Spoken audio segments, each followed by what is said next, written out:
안녕하십니까. 평생투자 파트너입니다. 오늘은 5월 26일 수요일입니다. 오늘은 두 가지 이야기를 해볼 텐데요. 첫 번째는 저희가 오늘 한 종목을 매도했습니다. 완전히 물량을 다 매도를 했고요. 그 종목은 이제 인바디라는 기업인데요. 왜 매도했는지에 대한 이야기도 해보고, 그 다음에 짧게 두 번째는 최근에 저희가 카페에 올려드렸던 그 공유를 했던 내용인데요. 그 홍춘 박사가 하는 유튜브에 보면 동학개미가 왜 망했나 이런 제목의 내용이 있잖아요. 요거에 대한 이야기도 좀 해봤으면 좋을 것 같아요. 뭐냐면 처음에 이야기부터 해보면 일단 이 유튜브의 결론은 뭐였냐면 이 해당 유튜브가 내용이 세 개가 올라왔는데요. 첫 번째는 왜 망했나? 이게 지금 왼쪽에 있는 게 코덱스 200, 즉 그러니까 코스피 200과 거의 근접한 비슷한 이런 모습을 보이고 있는데 코덱스 200으로 본다면 이 코로나 구간의 월간 차트입니다. 이만큼 이렇게 올라오는 동안에 왜 동학개미들은 실질 수익률이 마이너스가 되었는가라는 이야기가 첫 번째 나오고, 근데 그 원인을 봤더니 뭐 여러 가지가 있겠지만 너무 많은 매매가 이루어진 것, 그래서 수수료를 뺐더니 실질적으로 마이너스였구나, 이런 내용도 있고요. 그 두 번째 나온 영상은 또 뭐가 있냐면 그렇다면 어떻게 해야지 돈을 벌 수 있지? 이런 이야기가 나와요. 거기에서 하는 말이 분산 투자를 이야기합니다. 그러니까 주식과 뭐 달러를 섞는다든지 혹은 주식과 미국 채권을 섞는다든지 이런 어떤 내용들이 나오고요. 세 번째는 그 다음에 좋은 성과를 내기 위해서 뭐 어떻게 해야 되느냐, 또 그러니까 개별 종목 같은 것들을 이제 할 때 어떤 종목을 사야 되느냐, 뭐 이런 이야기 나오는데 거기서 하나는 좋은 기업을 찾는 것보다 안 망하는 기업을 찾는다 라는 이야기를 했고, 그 안에서 배당이 나오는 회사를 고른다, 뭐 이런 이야기가 나오는데 사실 이런 것들이 별것 아닌 것 같긴 한데, 사실 이거에 대한 내용을 깊게 들어가면 상당히 깊어질 수 있는 내용입니다. 상당히 깊어질 수 있는 내용인데 이런 내용들은 좀 많이 이야기를 했기 때문에 이런 것들을 꼭 한번 그럼에도 꼭 봐주셨으면 좋겠고, 제가 드리고 싶은 말씀은 뭐냐면 이게 예를 들어서 뭐 장기로 비유하자면 이런 거죠. 초반에 포진을 어떻게 짜느냐, 그러니까 초반 열수 혹은 뭐 스무 수 사이에 형태를 어떻게 갖추느냐, 뭐 이거에 따라서 상당히 많은 차이가 나거든요. 그러니까 제가 뭐 장기도 그렇고 뭐 바둑도 그렇겠지만 어, 특히 예를 들어서 장기 같은 경우에도 음, 그 초반에 이 포석을 어떻게 하는지에 대한 연구를 좀 많이 하면 급수가 금방 올라가는 것처럼 주식도 초반에 좀 어느 정도의 이런 포진을 좀 연구할 필요는 있다라는 생각이 들어요. 예를 들어서 일단은 어떤 마인드를 먼저 좀 바꿔야 되는 것들도 있겠죠. 그러니까 주식시장에서 살아남는다면 돈을 벌 수 있다라는 마인드. 그러니까 주식시장에서 무조건 큰 수익을 내서 돈을 번다라는 마음보다는 조금 보수적으로 살아남기만 하더라도 돈을 벌 수 있다라는. 예를 들어 그건 왜 그러냐면 시장은 장기적으로 우상향하기 때문에 큰 손실 없이 시장에서 버티면 자산이 이렇게 늘어가는 걸 느낄 수 있습니다. 시장은 우상향하기 때문에 그런 것이죠. 근데 시장은 우상향하는데 중간중간에 움푹 파이는 이런 것들이 있잖아요. 이런 것들. 그래서 그런 것들은 자산 배분을 통해서 뭐 해결할 수 있겠죠.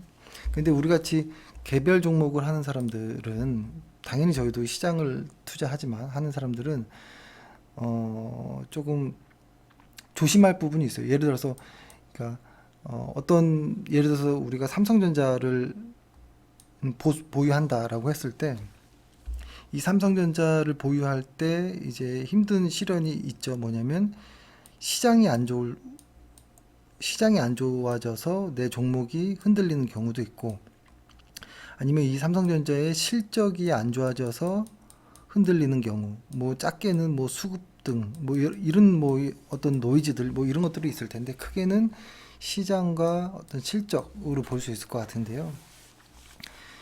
어, 이런 것들이 항상 이렇게 온다라는 것이죠.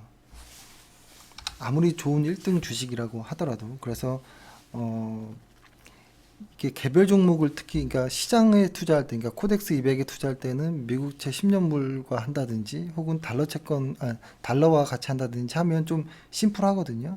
근데 달러냐 채권이냐 둘 중에 하나를 선택하라. 그러니까 코덱스 200과 무언가를 혼합할 때 달러를 할지 채권을 할지 만약에 혼합하라, 결정하라라고 한다면 저는 채권일 것 같아요. 이유는 달러는 뭐라고 할까요? 리밸런싱을 한다거나 혹은 시장이 확 바뀔 때 달러 자산을 처분해서 코덱스 200 혹은 개별 종목을 사지 못한다면, 그러니까 행동을 못하는 사람들이라면 갖고 있어봤자 다시 또 원위치 되는 경우가 있거든요. 근데 요 두 개, 코덱스 200과 채권, 미국 채권은 그냥 가만히 보유하고 그냥 뭐 규칙적으로 리밸런싱 정도만 해줘도 괜찮은 수익이 나올 수 있다라는 것은 여러 번 말씀드렸고, 그 다음에 개별 종목 같은 경우에는 제가 오늘 이 이야기를 또 하는 거는 회원분의 질문이 있어서 말씀드리는 겁니다. 개별 종목을 이렇게 하는 이유는 개별 종목을 할 때 이제 처음에 좀 조심해야 되는 거, 포진을 어떻게 짤지 생각해 본다면 항상 그 생각은 해야 되는 것 같아요. 개별 종목은 아무리 우량주라 하더라도 30% 고점 대비 혹은 50%까지도 흔들릴 수 있다라는 생각을 해야 돼요. 왜냐면 좋은 회사라고 할지라도 시장이 안 좋아지는 그런 구간에 실적까지 안 좋아지는 경우도 겹칠 수 있거든요.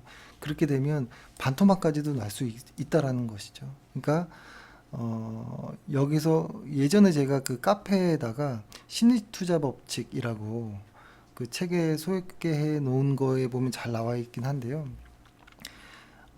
거기서 이런 이야기를 합니다. 총 자산의 2%를 잃지 마라. 한 번 베팅으로, 한 번의 거래로 인해서, 그러니까 삼성전자를 샀는데 이 삼성전자로 인해서 내가 마이너스 2%, 전체 총 자산의 2%를 잃지 마라. 그러니까 총 자산이 있을 때 삼성전자를 이만큼 샀잖아요.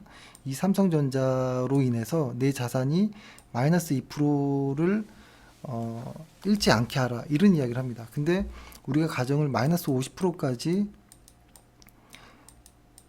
좋은 기업이라도 변동성이 있을 수 있다라고 가정을 해본다면 저절로 삼성전자의 비중이 나옵니다. 그러니까 삼성전자를 투자할 때 4% 이상 투자하지 말라라는 것이죠. 그렇죠? 2% 마이너스 50% 이거를 계산해 보면 되겠죠.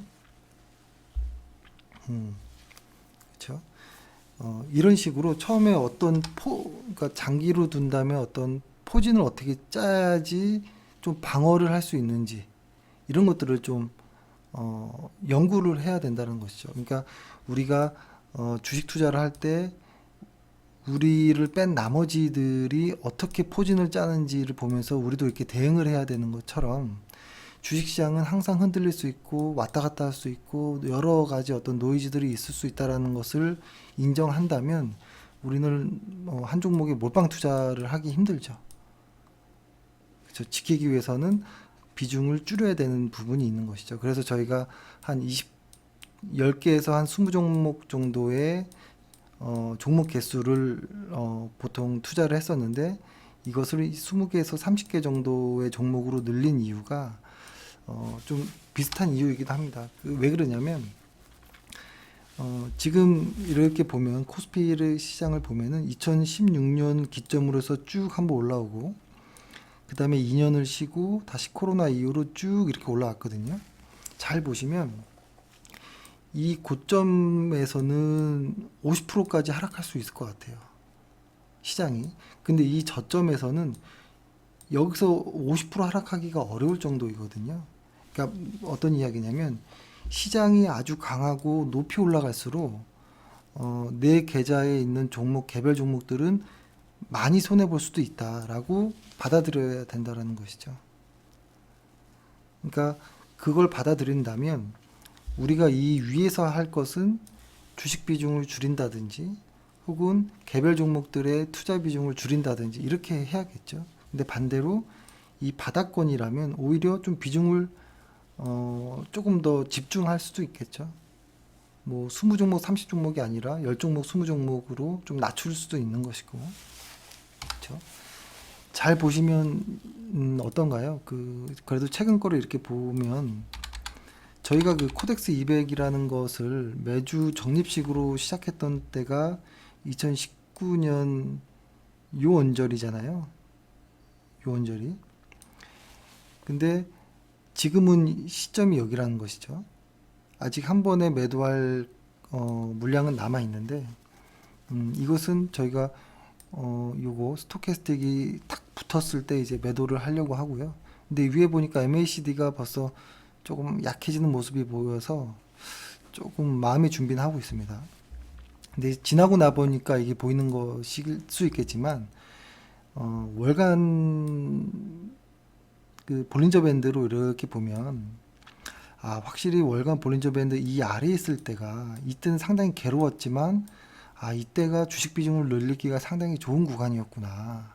오히려 이때가 로우 리스크고 하이 리턴이 나오는 구간이었구나를 알 수 있는 것이고 과거 요 위치를 보면 이때 상당히 시장이 호황이었을 때였는데 이때가 오히려 하이 리스크 하이 리턴일 수도 있겠구나. 아니죠. 하이 리스크 로우 리턴일 수도 있겠구나. 위험은 크고 리턴은 돌아오는 건 별로 없겠구나 라고 생각해 볼 수도 있다라는 것이죠. 그래서 지금이 혹시 그럴 수도 있지 않을까 라는 이런 우려는 하고 있습니다. 이것이 아닐 수도 있습니다. 이렇게 가다가 또 이렇게 갈 수도 있겠죠. 그렇죠? 그런 것들을 그렇지만 이제 뭐 다양한 것들을 이제 좀 봤을 때 무조건 공격적으로 수를 둘 수는 없는 거거든요. 내 것도 좀 방어를 해야 되는 것이고 상대가 어떻게 움직이느냐에 따라서 나도 응수를 해야 될 수 있어야 되는 거기 때문에 저라면 지금은 비중을 좀 늘려서 조금 이렇게 분산을 해 놓는다거나 혹은 현금 비중을 좀 더 놓는다거나 혹은 뭐 리밸런싱을 해 놓는다거나 뭐 어떤 이런 것들을 좀 해야 될 것 같아요. 그리고 많이 오른 종목은 좀 이익 실현을 하고 좋은 기업인데 바닥권에 있다 싶은 것들은 오히려 추가 매수를 할 수도 있는 것이겠죠. 대신에 너무 몰빵을 하지 않는. 그래서 이것이 사실 많이 이야기는 했지만 가장 중요한 것 같아서 이렇게 좀 긴 시간으로 이야기를 드렸고요. 오늘 저희가 매도한 그 종목이 인바디인데요. 인바디는 좀 어려웠던 것 같아요. 그러니까 이게 제 카페를 한번 보여드려보면 오늘 매매일지에 보면 매도 이렇게 했는데 저희가 한 20개월 가량 보유했었거든요. 요때 샀던 거예요. 그러니까 코로나가 일어나기 바로 전에 샀는데 코로나로 인해서 시장이 쭉 빠졌을 때 한번 매수 더 추가 매수하고 그 다음에 이렇게 쭉 갔었는데요. 평균 단가는 요 정도 왔었던 것 같아요. 19,000원 정도. 그리고 한 지금 29,000원 정도 왔을 때 매도를 한 것인데 이런 생각을 합니다. 요때가 어떨 때였냐면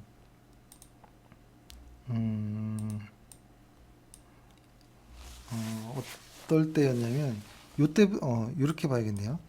요때 매수로 시작한 건데 요때는 지나고 났더니 요때였는데 요 당시 때는 어떤 느낌이었냐면 요런 느낌이었어요. 과거에서부터 이만큼까지 이렇게 딱 보면 요런 느낌이었어요. 이것도 너무 길고 요 정도만 이렇게 해볼게요. 5만원대부터 계속 가격 조정을 받던 게 기간 조정이 마무리되는 이런 과정에서 요 당시 때 시장 상황은 경기 선행지수들이 우상향해 가는 초입 구간이었거든요. 그래서 요 정도면 뭐 좋은 회사이고 1등 회사이니까 뭐 진입하자 라는 생각을 했던 거였죠. 근데 다행히도 이 회사가 좋은 회사였으니까 망정이지, 그렇지 않은 회사였으면 아마 이런 그러니까 이런 좋은 회사임에도 불구하고 시장이 꺾이면서 주가는 확 떨어질 수 있었고, 이 시장 상황으로 인해서 이 회사의 기업의 실적도 갑자기 한번 훅 웅크러들었거든요. 근데 이 회사가 좋은 회사였다라는 것이죠. 어, 좋은 회사, 좋은 회사였다라는 것이죠. 그러니까 즉 좋은 회사라는 건 뭐냐면 1등 회사였었던 거고, 경제적 해자가 있었던 회사였고, 기술력이 있었던 회사였다라는 것이죠. 재무 구조가 안정적이었던 회사였고, 이런 회사들은 시장이 무너졌을 때도 살아나가는 이런 모습들을 보여주는 것 같아요. 근데 좋은 회사랑 그러니까 좋은 주식은 달라요. 좋은 주식. 근데 이렇게 좋은 회사라고 할지라도 그러니까 어떤 거냐면, 좋은 회사라는 건 방금처럼 말씀드렸던 훌륭하게 돈을 잘 버는 회사, 영업이익률이 높아서 해자까지 있는 회사, 흔들리지 않을 회사, 시장의 실현은 있지만 그런 시장의 어떤 흔들림이 해소되면 누구보다 더 빠르게 치고 나갈 회사, 이런 회사를 좋은 회사라고 하는 것이고, 좋은 주식은 좋은 회사가 쌀 때가 좋은 주식인 것이죠. 근데 좋은 회사가 비싼 것은 좋은 주식이 아닌 것이죠. 저희는 그렇게 보거든요. 그러니까 예를 들어서 이런 것이죠. 좋은 회사가 아까 처음에 이야기한 대로 돌아가면 언제든 30% 혹은 50% 반토막 날 수도 있다라는 것이죠. 근데 좋은 회사가 반토막이 나면 그때 좋은 주식이 될 수도 있다라는 거예요. 근데 반대로 이런 좋은 회사가 바닥권에서 한 100% 이상 올라와 버리면 그건 좋은 주식이 아닐 수 있죠. 좋은 회사이지만 좋은 주식은 아닐 수 있죠. 비싸버린 회사이니까. 이런 의미에서 저희는 오늘 인바디를 매도한 것입니다. 분명히 좋은 회사인데 많이 올랐다라는 것. 사실 좀 더 디테일하게 들어가 보면 이 기업의 1분기 실적이 고점이 될 수도 있겠다라는 생각은 합니다. 그런 어떤 생각과 우리의 어떤 목표 기대 수익률을 달성했기 때문에 매도한 것도 있지만, 일단 좋은 회사인 건 알겠지만 좋은 주식은 아닐 수 있겠다라는 생각에 조금만 물량을 덜까 하다가 그냥 다 오늘 끝낸 것이고, 회원분이 메일 유업에 대한 문의가 좀 있었는데요. 사실 메일 유업이 어렵습니다. 어렵다는 이유가 좋은 회사인 거는 아니다. 어떻게 봐야 될까요? 이게 메일 유업 같은 경우에는 일단 작년에 너무 힘들었죠. 좋은 회사이냐 좋은 주식이냐를 따졌을 때 일단 이 기업 내용을 보면 작년에 2020년도에 코로나로 인해서 너무 힘들었습니다. 왜냐하면 학교를 많이 안 가니까, 그리고 그러니까 외출이 제한되다 보니까 많이 안 팔렸거든요, 물건들이. 근데 올해 3월부터는 이것들이 좀 구조적으로 좀 변하는 모습들이 보이고, 심지어 기저효과까지 나올 이런 상황에 놓여 있기 때문에 더 이상 메일 유업은 힘든 구간은 더 이상은 없을 것이고, 앞으로는 좋은 일만 좀 남아있지 않을까? 특히 이제 3분기부터는 좋은 어떤 실적 구간에 들어갈 것으로 보이거든요. 그래서 이런 회사는 좋고요. 이 회사의 뭐 ROE나 영업이익 뭐 다 좋습니다. 항상 안전하고. 그리고 우리가 보는 이 수급선도 오랫동안 쉬었다가 이제 슥 올라오기 시작했고, 천천히 이렇게 올라가는 게 안정적으로 보입니다. 이런 회사들은 좀 오래 홀딩해도 좀 괜찮다고 보고요. 근데 이 메일 유업이 어려웠던 이유가 뭐냐면, 분명히 좋은 주식일 때가 있어요. 좋은 주식. 항상 쌀 때가 많았어요. 메일 유업이 의외로. 근데 얘네가 진짜 좋은 회사인가? 라고 생각해 보면 좋은 회사인 것 같은데 얘네보다 더 좋은 회사들이 항상 많았던 것 같아요. 그러니까 메일 유업이 뭐 좋은 회사야 라고는 알고 있어요. 근데 분명히 그러니까 좋은 주식은 확실히 맞을 때가 많았어요. 항상 쌀 때가 많았거든요. 그렇죠? 근데 특히 요번에 그렇다고 그러니까 이 메일유업보다 더 좋은 회사들이 많지만 그럼에도 이 회사가 최근에 괜찮았던 거는 많이 빠졌던 것이고 이것이 아직까지 많이 극복되지 않았던 이런 모습들. 그러니까 아직까지도 저평가였기 때문에 한번 시도는 해볼 수 있겠다 매매로서. 근데 최근에 좀 올라오는 부분들이 좀 보이는데 뭐 이렇게 급할 필요는 없습니다. 조금씩 조정받고 올라가고 이렇게 할 때 분할 매수하면 되는 것이고 막 따라 붙고 이럴 필요는 없다고 보고요. 아무튼 이런 관점에서 저희는 좀 회사를 좀 본다라고 말씀을 드리겠습니다. 이거 사실 뭐 너무 당연한 거잖아요. 근데 좋은 회사를 먼저 찾는 것, 그러니까 이게 순서를 이렇게 하겠죠. 좋은 회사를 이렇게 찾잖아요. 이렇게 해볼까요? 좋은 회사를 찾고 이 좋은 회사가 쌀 때, 확 빠졌을 때, 좋은 회사가 앞으로도 계속 돈을 벌 것으로 보이는데 주가는 확 빠졌을 때, 이때는 진짜 좋은 주식이 돼서 매수하면 언젠가는 이렇게 시세 차익을 볼 수 있을 거라는 생각을 하는데 이 전제가 쌀 때 사는 게 전제가 되는 거잖아요. 이 쌀 때라는 것, 내가 아무리 좋은 기업을 싸게 살 수 있다라고 하더라도 여러 가지 변수들이 있을 수 있기 때문에 항상 분산 투자를 해야 된다. 그리고 분산 투자를 할 때 내가 한 번에 한 종목을 거래함으로써 내 자산이 얼마까지 잃어도 되는지를 계산해서 한 종목의 비중을 정할 수도 있는 것이고, 그렇죠? 그리고 이런 개별 종목이 아닌 시장에 투자하거나 ETF에 투자하는 사람들은 반드시 주식 100%가 아니라 달러라든지 채권과 같이 안전자산에 혼합하는 것이 좋고, 특히 저희는 채권을 더 선호하는 이유가 채권과 주식 둘 다 우상향하기 때문에 장기적으로 약간의 뭐 기울긴 다를 수 있겠지만 그래서 저희는 코덱스 200과 미국채 10년물이 섞인 혼합형을 많이 말씀드리는 것이죠.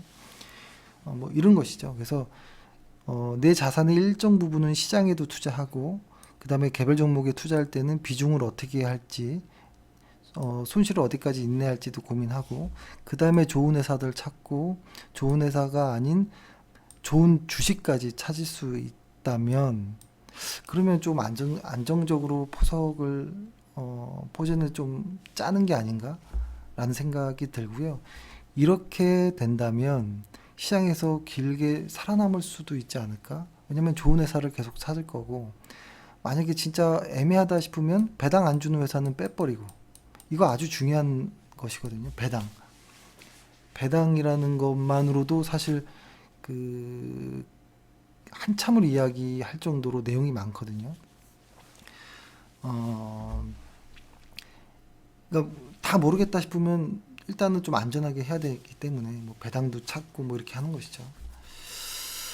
그래서 뭐 이렇습니다. 그러니까 우리가 하는 이 주식 투자가 위험 자산이라는 것입니다. 위험 자산, 투자 자산이고 항상 손실이 있을 수 있다라는 것 이런 것을 염두에 둬야 된다라는 생각을 항상 하고 그런 것들이 먼저 인정이 되면 몰빵 못하게 됩니다. 자연스럽게. 그리고 지금 코덱스 200을 이렇게 보면 코덱스 200이 이렇게 높게 올라와 있는 이런 와중에 월간 차트로 볼까요? 이만큼 높이 올라와 있는 와중에 특히 볼린저 밴드가 밑에가 이렇게 둥글게 말아지는 과거에도 이렇게 둥글게 말아질 때 보통 여기서 이제 시세가 끝나는 경우가 있잖아요.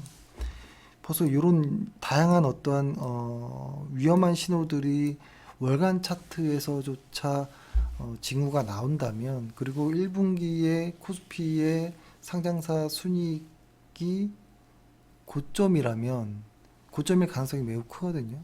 고점이라면 안전하게 좀 이렇게 해야 되지 않을까라는 생각에 오랜만에 방송을 해서 좀 길게 이야기를 했고요. 최근에 저는 제 안부 여쭤보시는 분이 있는데요. 저는 잘 살아있고 최근에 좀 바뀐 게 하나 있는데요. 지금부터는 이제 방송 다 들으신 분은 안 들으셔도 됩니다. 제 개인 이야기만 잠깐 해보면 제가 한 2000, 한 2, 3년, 3, 4년 전에 였던 것 같아요. 부터 허리가 상당히 아팠었잖아요. 허리가 항상 아파가지고, 아프다 보니까 몸 더 안 움직이게 되고 계속 살이 찌더라고요. 그래서 몸무게를 한 20여 년, 한 30년 정도를 한 74kg 혹은 72kg로 살아왔던 사람이 갑자기 한 88kg까지 살도 찌면서 완전히 망가져 버렸거든요, 몸이. 그래서 작년 5월이었던 것 같아요. 작년 5월부터 해가지고 지금 현재 1년이 됐는데 5월, 오늘이 26일이니까 지금 몸무게 88에서 한 77 정도 혹은 뭐 76, 77을 일까지 와 있는 상태거든요. 그러니까 1년 동안 천천히 몸무게를 좀 뺐습니다. 빼고 유지하는 게 목적이었기 때문에. 근데 이제 여기에서 마지막 한 번 더 다이어트를 좀 더 해서 예전 몸무게 정도 혹은 70 초반 정도, 72 혹은 뭐 70 정도까지 제 몸무게 10% 정도를 다이어트를 하려고 합니다.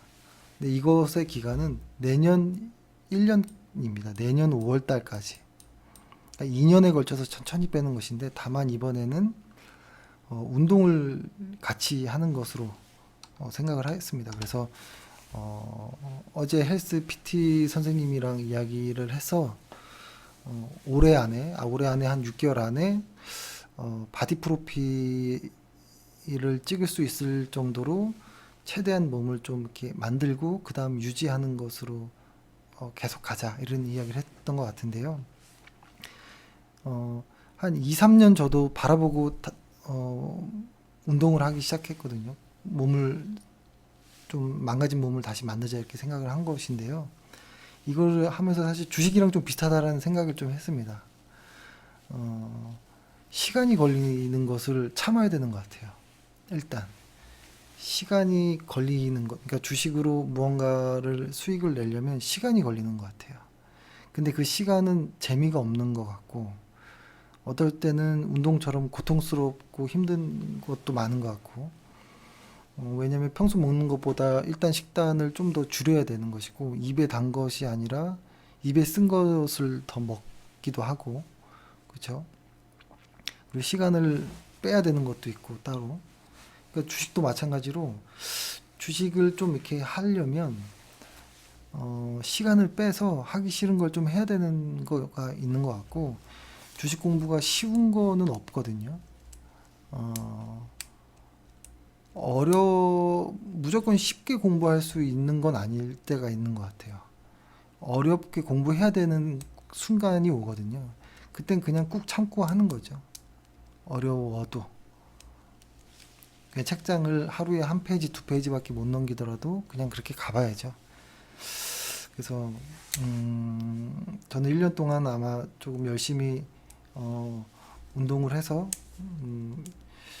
몸을 좀 정상으로 좀 만들어 놓고 하려고 하는 것이고 제가 몸을 정상으로 만들려는 이유가 주식하려고 하는 목적이 더 큽니다.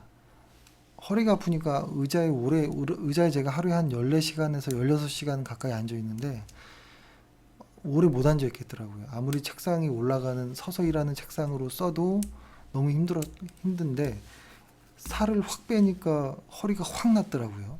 거기에 최근에 운동까지 하니까 몸이 더 좋아지더라고요. 그러니까 몸을 더 힘들게 괴롭히니까 몸이 오히려 좋아지는 걸 느꼈거든요. 그래서 아, 열심히 더 해야겠다. 힘들어도 이런 생각을 하면서 회원분들께 좀 공유도 하고 싶었습니다.